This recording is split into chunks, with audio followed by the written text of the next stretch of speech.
बिस्मिल्लाहिर्रहमानिर्रहीम। अस्सलाम वालेकुम डियर स्टूडेंट्स, मेरा नाम है वजीहा और अपने YouTube channel learn math with fun में आपको खुशामदीद कहती हूँ। स्टूडेंट्स, आज हम एक्सरसाइज 1.3 का क्वेश्चन नंबर 4, 5 और 6 करेंगे। तो चलिए अपना क्वेश्चन नंबर 4 स्टार्ट करते हैं। जी स्टूडेंट, क्वेश्चन नंबर 4 पढ़ते हैं। Find two numbers whose sum is 68 and difference is 62। हमने दो नंबर्स फाइंड करने हैं जिनका सम जब करें तो वो 68 आना चाहिए और उनका जब डिफरेंस करें तो 22 आना चाहिए। जी स्टूडेंट्स, यहाँ पे देखिए एक बात हमने ध्यान में रखनी है कि जितने हमने नंबर ऑफ अननोन फाइंड्स करने होते हैं उतनी ही हमने अपनी इक्वेशन कंस्ट्रक्ट करनी होती है। टू नंबर्स अगर हमने फाइंड करने हैं तो हमें उतनी ही नंबर ऑफ इक्वेशंस बनेंगी। एक इक्वेशन हम बनाएंगे कि दो नंबर्स जो हमने लेट करना है उन दोनों का सम लेना है हमने 68 और उन्हीं दोनों नंबर का हमें डिफरेंस लेना है 22। तो हम दो अननोन को फाइंड करने के लिए दो इक्वेशंस बनाने लगे हैं और उसके बाद हमने उन इक्वेशंस बनाने के बाद उनको साइमल्टेनियसली सॉल्व करेंगे, ऐड या सब्ट्रैक्ट करके हम दोनों अननोन को हम फाइंड करेंगे। जी स्टूडेंट्स, देखिए अब हमने दो नंबर्स फाइंड करने हैं। सबसे पहले मैं उन दोनों नंबर को लेट कर लेती हूँ कि लेट जो मेरे पास फर्स्ट नंबर है उसको मैं लेट करती हूँ वो इक्वल है हमारे पास ए के, और जो सेकंड नंबर है मैं उसको लेट कर लेती हूँ वो हमारे पास है बी। अब हमने हमारी स्टेटमेंट क्या कह रही है बुक में, हमने अब इक्वेशन कंस्ट्रक्ट करनी है अकॉर्डिंग टू स्टेटमेंट हमें क्या कहती है कि जो दोनों नंबर्स हैं इन दोनों नंबर्स का जो सम है, ठीक है, ए और बी इन दोनों नंबर्स का सम है वो हमारे पास है 68। और मैंने फर्स्ट इक्वेशन यहाँ से कंस्ट्रक्ट कर लिया। मैंने आपको बताया था कि दो अननोन फाइंड करने तो दो इक्वेशंस होनी चाहिए और दूसरी इक्वेशंस हमने कहाँ से बनानी है। उन्होंने कहा था कि इन्हीं दो नंबर का अगर हम डिफरेंस लेते हैं तो हमारे पास वो इक्वल आता है 22 के। अब मैंने दोनों नंबर्स को फाइंड करना है। आप यहाँ से देखिए, अगर मैं इन दोनों इक्वेशंस को सब्ट्रैक्ट करती हूँ तो यहाँ से बी एलिमिनेट हो जाएगा और मुझे ए का आंसर मिल जाएगा। तो मैं यहाँ क्या करने लगी हूँ, सबसे पहले मैं इन दोनों इक्वेशंस को ऐड करने लगी हूँ। एडिंग इक्वेशन 1 एंड इक्वेशन 2, दोनों को ऐड करती हूँ। ए प्लस बी हमारे पास इक्वल है 68 के, ए माइनस बी मेरे पास है 22 के। तो मैंने इन दोनों इक्वेशन को जब ऐड किया, बी हमारे पास यहाँ से कैंसिल होने के बाद मुझे दोनों को मैंने ए को ऐड किया, मुझे आंसर मिला यहाँ से 2 है, और इन दोनों को मैंने ऐड किया तो मुझे यहाँ से आंसर मिलता है 90।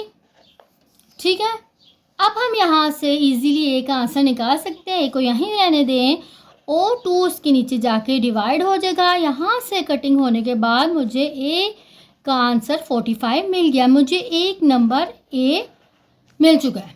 ठीक, अब स्टूडेंट मैं क्या करती हूँ कि मेरे पास दो इक्वेशंस थी ए और बी। मैं किसी भी एक इक्वेशन को यूज़ करते हुए ए की वैल्यू यहाँ पुट करती हूँ और यहाँ से बी का आंसर फाइंड कर लेती हूँ। तो मैं अपनी इक्वेशन 1 को यूज़ करती हूँ। यूजिंग इक्वेशन 1 और क्या करती हूँ, एंड क्या करने लगी हूँ, पुट वैल्यू ऑफ ए, और ए की वैल्यू यहाँ पे पुट कर देती हूँ। ये देखिए ए की यहाँ मैंने वैल्यू, मेरे पास इक्वेशन 1 थी हमारे पास, ए प्लस बी इक्वल्स टू 68। ए की वैल्यू मैं यहाँ पे जब पुट करती हूँ तो ये आ गया 45। बी यहाँ पर ही रहने के बाद ये क्या हो जाएगा 68 माइनस 45। तो यहाँ से मैं इन दोनों को जब सब्ट्रैक्ट करती हूँ तो मुझे बी का आंसर मिल गया 23। तो मुझे दोनों अपने रियल नंबर्स ए और बी का आंसर मिल चुका है। तो मेरा क्वेश्चन नंबर 4 कंप्लीट हो गया। क्वेश्चन नंबर 5 की तरफ मूव करते हैं। जी क्वेश्चन नंबर 5 की तरफ मूव करते हैं। The weather in Lahore was unusually warm during the summer of 2024। ठीक है, लाहौर के वेदर के बारे में बात कर रहे हैं कि समर 2024 में जो लाहौर का वेदर था वो बहुत ही वार्म था, बहुत ही गर्म था। अब आगे क्या कह रहे हैं, आगे हमारे पास कह रहे हैं the TV news reported temperature as high as 48 centigrade. अब जो वो क्या कह रहे हैं कि टीवी न्यूज़ ने क्या बताया है कि जो टेम्परेचर है ये कहाँ तक इसका कितना गया है, 48 सेंटीग्रेड की तरह।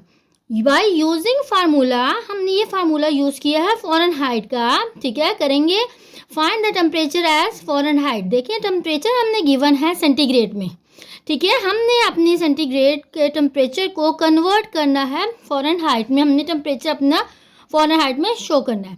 अच्छा स्टूडेंट्स, हमारे पास जो है टेम्परेचर के लिए 3 स्केल्स यूज़ होते हैं, सेल्सियस, सेंटीग्रेड, फ़ारेनहाइट और केल्विन, ठीक है। तो यहाँ पे हमारे पास सेंटीग्रेड या सेल्सियस में टेम्परेचर गिवन है, हमने इसको यहाँ पे अपने जो फ़ारेनहाइट का हमें फार्मूला गिवन है यहाँ पे हम इसकी वैल्यू पुट करते हैं और अपना टेम्परेचर फ़ारेनहाइट में शो कर दे। जस्ट हमने इस फार्मूले को लिखना है और जो सेल्सियस या सेंटीग्रेड की तरह सेल्सियस स्केल 48 यहाँ पे वैल्यू पुट करनी है और फ़ारेनहाइट में मैंने अपने टेम्परेचर को फाइंड कर लेना है। चलिए अपने क्वेश्चन को स्टार्ट करते हैं। जी स्टूडेंट देखिए क्वेश्चन नंबर 5 मैंने लिखा। सबसे पहले हमें गिवन में क्या था, हमारे पास सेंटीग्रेड की वैल्यू सेल्सियस स्केल में 48 डिग्री गिवन थी। इसके बाद गिवन था क्वेश्चन में कि हम इस फार्मूले को यूज़ करते हुए अपने टेम्परेचर को फ़ारेनहाइट में चेंज करिए। यहाँ मैं सी की जगह 48 डिग्री वैल्यू अपनी पुट करती हूँ और अपने जो टेम्परेचर को फ़ारेनहाइट में कन्वर्ट करती हूँ। ये देखिए पुटिंग वैल्यू ऑफ सी जो कि किसके इक्वल है 48 डिग्री के। यहाँ पे अपनी इस इक्वेशन में मैं इसको अपने इक्वेशन 1 का नाम देती हूँ और यहाँ पे मैं अपनी इस वैल्यू को पुट करती हूँ।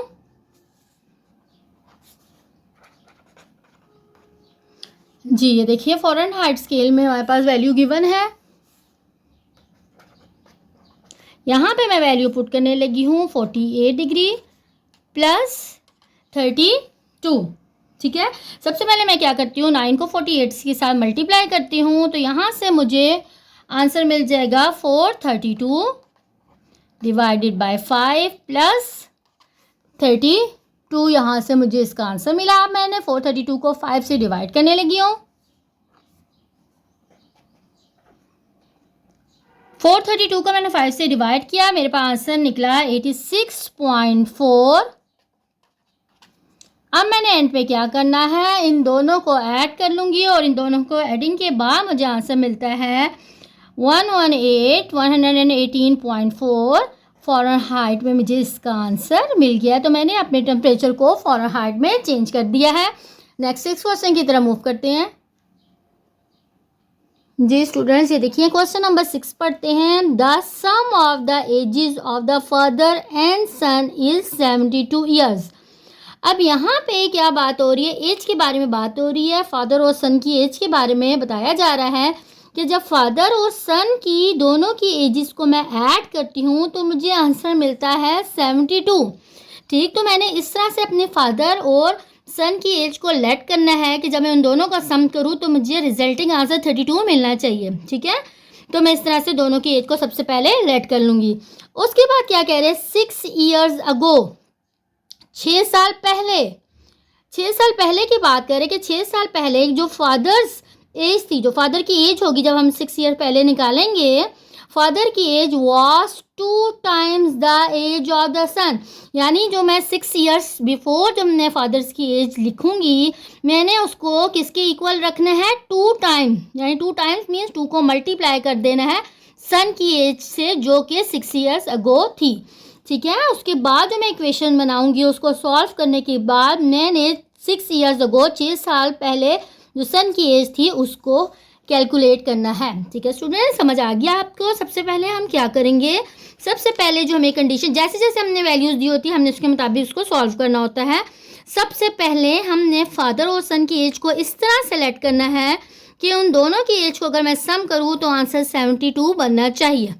नेक्स्ट मैं 6 ईयर अगो फादर और सन की एज निकालूंगी, ठीक है, कि 6 ईयर्स अगो 6 महीने पहले फादर की क्या एज थी और सन की क्या एज थी।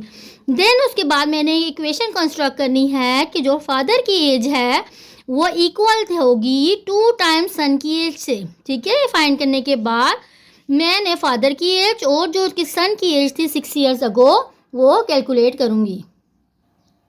Okay student question number 6 start करते हैं। सबसे पहले हमें क्या गिवन था कि हमने फादर और सन इन दोनों की एज को लेट करना है और इस तरह से लेट करना है कि दोनों का जब मैं सम करती हूँ एज का तो वो 72 आना चाहिए। देखिए अगर मैं लेट कर देती हूँ कि फादर की एज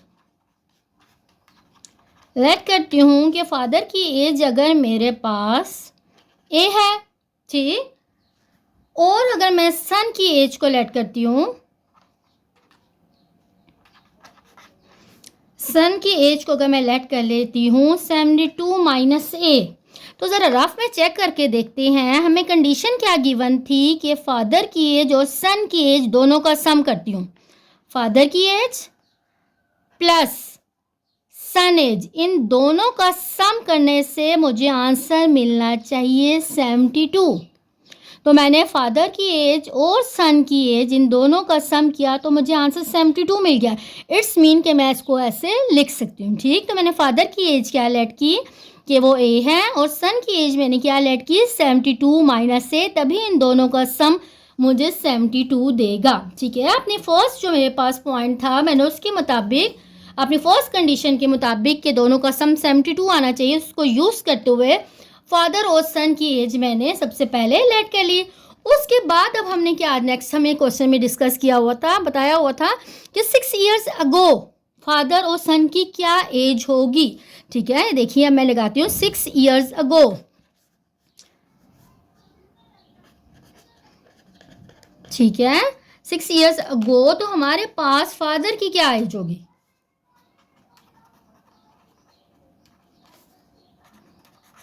फादर एज हमारे पास क्या है, ये देखिए 6 साल पहले अगर मैंने अभी लेट की है कि फादर की एज एक्स है, तो 6 ईयर्स पहले फादर की एज क्या हो जाएगी, क्योंकि हम पीछे जा रहे हैं तो हमने यहाँ पे माइनस की तरफ करना है। अगर हम आगे की ईयर्स के बारे में बात करते हैं तो हम यहाँ पे 6 को ऐड करते, तो क्योंकि हम 6 ईयर बिफोर जा रहे हैं कि 6 साल पहले कितनी एज की फादर की, तो वो क्या हो जाएगा, अब की एज में से 6 को हमने माइनस कर देना, ठीक है।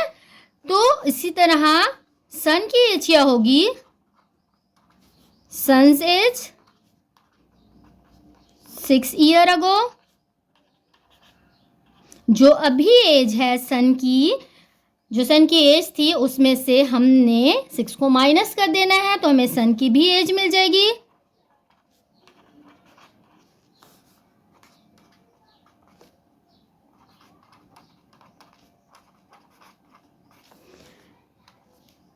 तो हमने क्या करना है, यहाँ से 72 में से हमने माइनस कर देना है 6 को, तो यहाँ से मुझे इसका 72 में से जब मैं 6 को माइनस करती हूँ तो मुझे यहाँ से मिल जाएगा 66 माइनस ए, ठीक है स्टूडेंट्स। ये देखिए अब मुझे 6 ईयर्स अगो 6 साल पहले सन की एज भी मिल चुकी है, और 6 ईयर्स अगो फादर की एज भी मुझे मिल चुकी है, ठीक है। अब मेरा मकसद क्या है, इस ए को कैलकुलेट करना है। जैसे मुझे ए मिलेगा मैं यहाँ वैल्यूज पुट करूँगी तो मुझे अपने रिक्वायर्ड आंसर भी मिल जाएंगे। अच्छा अब हम अपनी थर्ड जो हमारी लास्ट स्टेटमेंट है उसकी तरफ मूव करते हैं। जो हमारी लास्ट वैल्यू बात क्या कह रही थी कि देखिए कि 6 ईयर्स हमने इन ये भी लेट कर लिया, 6 ईयर्स अगो के बारे में भी बात कर ली। अब क्या कह रही है, यहाँ से मैं स्टार्ट करती हूँ द फादर्स एज, कि अब फादर की एज 6 ईयर अगो 6 साल पहले जितनी फादर की एज थी वाज मीन्स को मैंने इक्वल रखना है 2 टाइम्स मीन 2 को मल्टीप्लाई करना है सन की एज से, ठीक। अब मैं इक्वेशन बनाने लगी हूँ, ये देखिए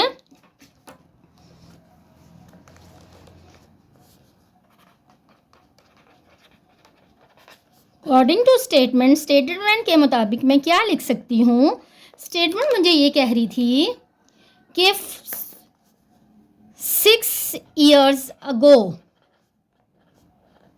6 साल पहले फादर्स जो एज थी, फादर्स एज जो है वाज मीन इक्वल है 2 टाइम्स, 2 को मल्टीप्लाई कर देना है सन की एज से,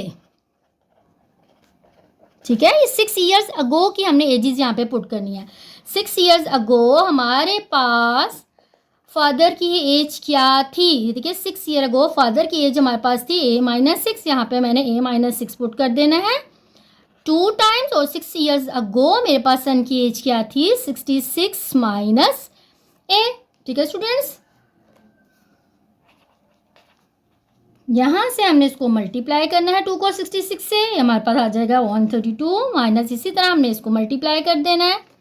ए को हमने फाइंड करना है, हम क्या करेंगे ये साइड पे आ जाएगा, ये क्या बन जाएगा ए प्लस 2 है, और यहाँ पे हमारे पास आ जाएगा 132 प्लस 6, यहाँ से मुझे क्या मिल गया, 3a मिल गया, और यहाँ से इन दोनों को मैं ऐड करती हूँ तो मुझे वहाँ से मिलेगा 138। 138 के नीचे मैं 3 को डिवाइड करती हूँ, यहाँ से मैं इसको कटिंग करती हूँ तो मुझे आंसर मिल जाएगा 46। तो मुझे ए आंसर मिल गया 46। ए हमारे पास था क्या, आप देखिए सबसे पहले जो हमारी अभी की जो एज थी फादर की वो ए थी। इट्स मीन कि जो फादर की एज है वो मुझे मिल चुकी है। ए मेरे पास क्या है, फादर्स एज है। ठीक, मैंने अपने क्वेश्चन में कैलकुलेट करना क्या था, मैंने अपने क्वेश्चन में सन की एज कैलकुलेट करनी थी 6 ईयर्स अगो। यानी मैंने 6 ईयर अगो 6 साल पहले जो सन की एज थी वो मैंने कैलकुलेट करनी थी। तो वो हमारे पास क्या है, 66 माइनस ए। तो मैं सन की एज फाइंड करने लगी हूँ। Son's age 6 years ago. ठीक, हमारे पास क्या है 66 माइनस ए। अभी मैंने कैलकुलेट किया है, मेरे पास आया है 46। तो इनको मैं माइनस करती हूँ तो मुझे सन्स की एज मिल गई है 6 ईयर्स अगो। ठीक है, जो कि मेरे पास थी 20 ईयर्स, यानी 6 साल पहले बेटे की उम्र कितनी थी, 20 साल। ठीक है स्टूडेंट्स, हमारे पास यहाँ क्वेश्चन नंबर 4, 5 और 6 तीनों क्वेश्चन एंड होते हैं। आज का मेरा लेसन यहाँ पर ही कंप्लीट होता है। इंशाल्लाह नेक्स्ट वीडियो में हम 7, 8 और 9 तीनों क्वेश्चन करके अपने 1.3 को एक्सरसाइज को कंप्लीट करेंगे। आपको मेरा लेसन समझ आया हो, अच्छा लगा हो तो मेरे चैनल को लाइक और सब्सक्राइब ज़रूर कीजिएगा। अल्लाह हाफिज़।